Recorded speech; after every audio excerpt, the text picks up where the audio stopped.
It all began a long time ago when the world was in a state of innocence and where no discrimination was known between the rich and the poor.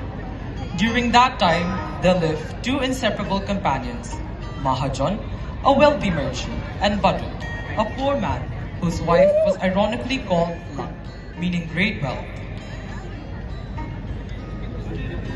Okay, Mahajan, let me get back to work. Whenever Badut visited Mahajan, she never lets him go empty-handed, but always gave him something useful to carry back home. But Badut was by no means a covetous man, but no matter how much he tried to refuse her generosity, she would simply not hear of it.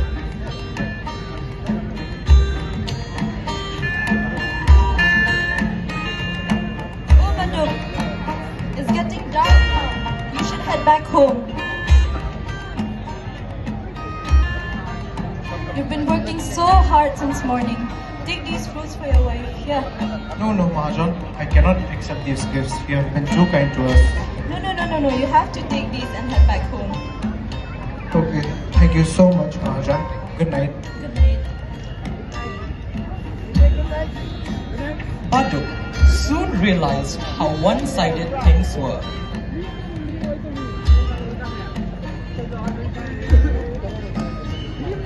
Luck. Oh, Luck. Boy? Badut, you're home already? Yes, Luck. Look what Mahajan has given us yet again. This is too generous of her. I wish there is something we can repay her back. Yes, Luck. Me and Mahajan has been friends for so many years, but me being a poor man, I cannot give her anything. It's okay, my dear. Why don't you invite her for dinner? Hopefully I can prepare something. Plain rice with a little bit of salt is far way better than nothing. Yes, Luck. We shall go tomorrow and invite her. I agree.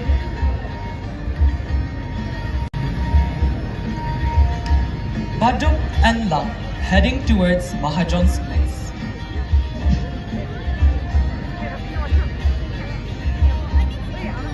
Mahajan? Oh, Mahajan.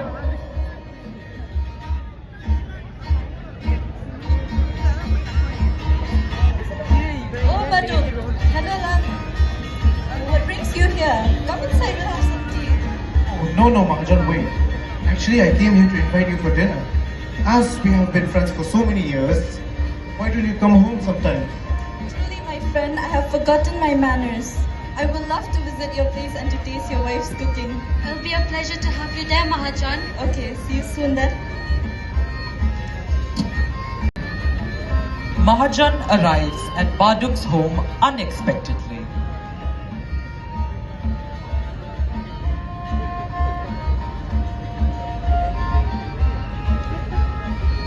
Badut? Oh, Badut. Oh, Mahajan, is that you? Yes, I'm so happy to see you here. so am I. Please come sit. Please make yourself comfortable, Mahajan. Let me just go and call Luck. Okay. Luck, Mahajan is here. Oh, is she? Yes, Luck. Why don't you prepare something delicious for her, my dear? But my dear, we've got nothing left at home.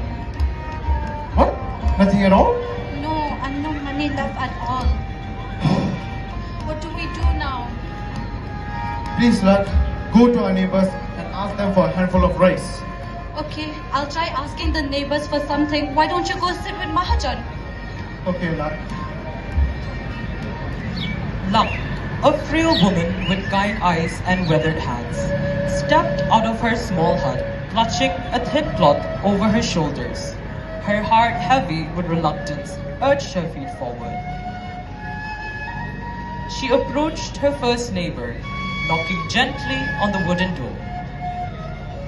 Just a handful of rice? She whispered, but the man inside shook his head with pity, saying his stores was as empty as hers. One by one she visited. Each home, each door creaked with familiar faces, but the answer remained the same. "I wish I could help," they said.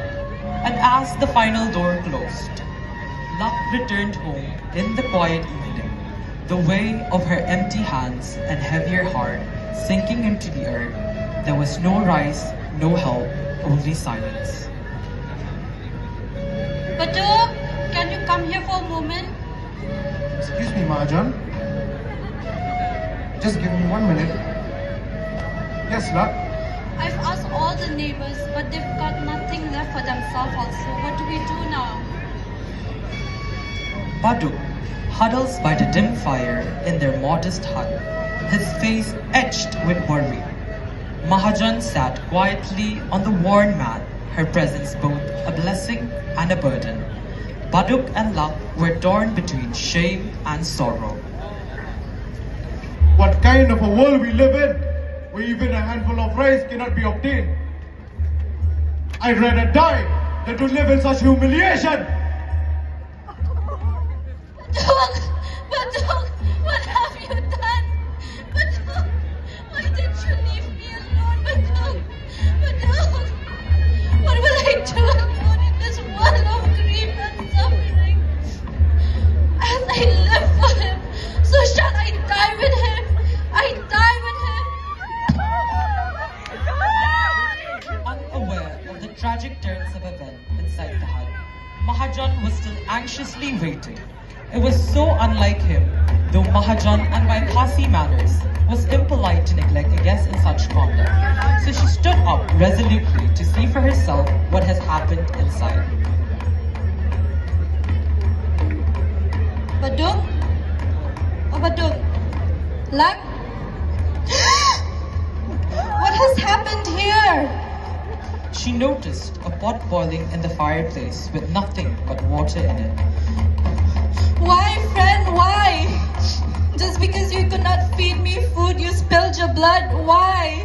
What are all these possessions to me now? You're my only true friend, Baduk. I'm alone in this world now. Let me kill myself. Let me die here with you, Baduk. With the approach of dawn, a thief had escaped from the nearby village after being caught stealing and had run aimlessly through the woods, his body aching, his mind running with fear. In his desperation, he had stumbled upon a small hut and, seeing no one awake, decided that it was the perfect place to hide for the night. The next morning, the thief awoke to a chill that seemed to seep the very walls of the hut. But as he opened his eyes for a moment, everything seemed normal. But something was wrong. As he got up, his eyes darting around the room, it was then he saw lifeless bodies on the floor.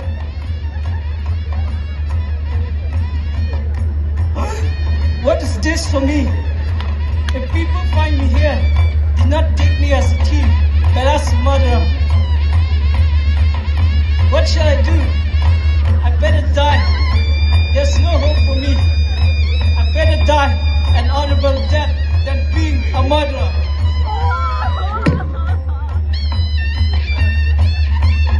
When the villagers came to know of the terrible tale, they were moved like never before. The same gruesome fate could overtake anyone unable to pay their neighbor with the same act of kindness. They called upon a council of the whole village and prayed to the Creator to devise new ways of exchanging pleasantries and gifts so that the tragedy may arise never again. God, who is kind and just, saw everything. To create that, out of the 4 bodies, Mahajan was metamorphosized into betel nut, into betel leaf and lime, which are always taken together, and the thief into tobacco, by which the Khasi take by inserting it in the corner of the mouth as if the tobacco is trying to hide itself. It was from then that the custom of exchanging betel nut taken together with betel leaf and lime, sometimes tobacco, started among the Khasi.